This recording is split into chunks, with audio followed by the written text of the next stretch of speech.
రబీ ధాన్యం కొనుగోలు సందర్భంగా ఎవరైనా రైతులకు ఇబ్బందులు సృష్టిస్తే కఠిన చర్యలు తీసుకుంటామని జిల్లా కలెక్టర్ బి చంద్రశేఖర్ హెచ్చరించారు.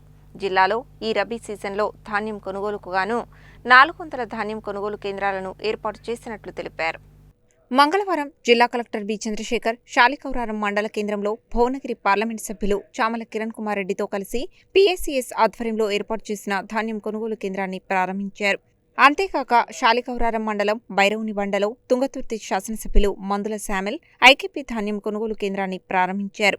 ఈ సందర్భంగా జిల్లా కలెక్టర్ బి చంద్రశేఖర్ మాట్లాడుతూ జిల్లాలో ఈ రబీ సీజన్లో ధాన్యం కొనుగోలుకు గాను 408 ధాన్యం కొనుగోలు కేంద్రాల లక్ష్యంగా రైతులు పండించిన ధాన్యాన్ని కొనుగోలు చేస్తున్నట్లు తెలిపారు. రాష్ట్ర ప్రభుత్వం రబీలో రైతులు పండించిన గ్రేడ్ ఏ ధాన్యానికి క్వింటాలకు 2,389 రూపాయలు, సాధారణ రకం ధాన్యానికి క్వింటాలకు 2,369 రూపాయల మద్దతు ధర చెల్లించి ధాన్యాన్ని కొనుగోలు చేస్తున్నదని తెలిపారు.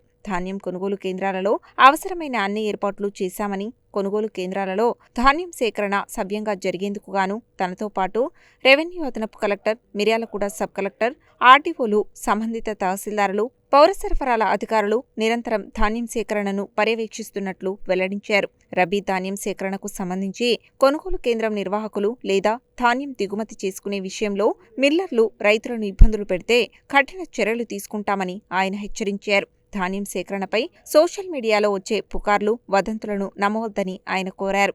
రైతులు ప్రభుత్వం ప్రకటించిన మద్దతు ధర పొందేందుకు నాణ్యమైన ధాన్యాన్ని కొనుగోలు కేంద్రాలకు తీసుకురావాలని, ధాన్యంలో తేమ లేకుండా, తాలు, తరుగు ఉండకుండా ధాన్యాన్ని తూర్పారబట్టి తీసుకురావాలని కోరారు. అన్ని కొనుగోలు కేంద్రాలలో అవసరమైన మౌలిక వసతులు ఏర్పాటు చేశామని, టార్పాలిన్లు, తూర్పారబట్టే యంత్రాలు, తేమ కొలిచే యంత్రాలు ఉన్నాయని, వాటిని సద్వినియోగం చేసుకోవాలని ఆయన విజ్ఞప్తి చేశారు. ధాన్యం మార్కెట్కు వచ్చే అవకాశాలను బట్టి ఆయా ప్రాంతాలలో ధాన్యం కొనుగోలు కేంద్రాలు ప్రారంభించడం జరుగుతుందని ఆయన తెలిపారు. కొనుగోలు కేంద్రాలు లేదా మిల్లర్ల వద్ద రైతులకు ఇబ్బందులు కలిగితే జిల్లా కలెక్టర్ కార్యాలయంలో ఏర్పాటు చేసిన కంట్రోల్ రూమ్ నెంబర్ 9963407064కు ఫోన్ చేసి తెలియజేయాలని కలెక్టర్ తెలిపారు. స్థానిక సంస్థల ఇన్ఛార్జి అదనపు collector Y Ashok Reddy, DRDO Shekhar Reddy, మండల అధికారులు తదితరులు ఉన్నారు.